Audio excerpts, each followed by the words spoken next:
With Google's launch of Android last week, mobile developers now have to contend with a range of platforms. But it's the Apple iPhone that has caused the biggest splash in the industry.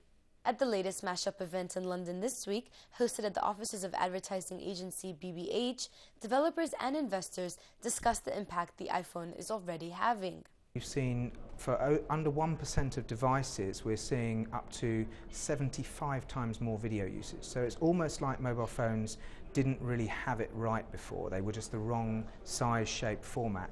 And for data usage, we've seen 30 times increase on the number of page views that are seen on an iPhone.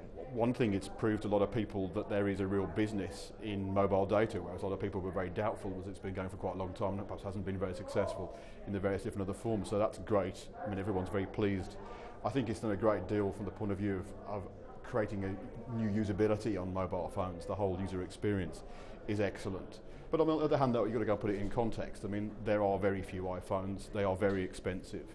It's a niche market. It's targeted at particular segments. The big question is what can people learn about this, and how can they apply it to perhaps to different segments? How can they go and use the innovation model to go and do different things rather than perhaps just copy it?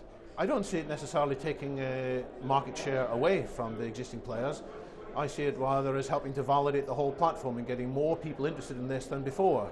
Some people who previously wouldn't have thought that they needed anything other than a simple phone are now realizing, thanks to the advertising money that Apple's spending, lots of money indeed at the Oscar celebration and otherwise, they're thinking, actually, these advanced features and phones are things I would like too.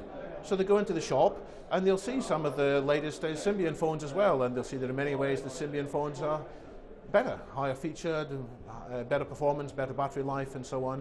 And so this will raise all the sales of smartphones, not just the iPhone.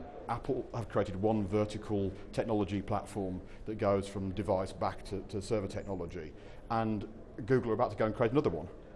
And probably Nokia might create another one.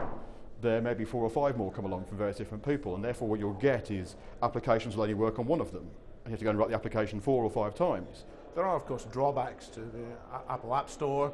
It's quite a single point of entry, and many people who've got interesting ideas for applications are being turned away from the Apple App Store for sometimes reasons that are hard to understand. So there will be other routes onto Symbian phones. There'll be centralized application stores, and there'll be other channels too for people to explore.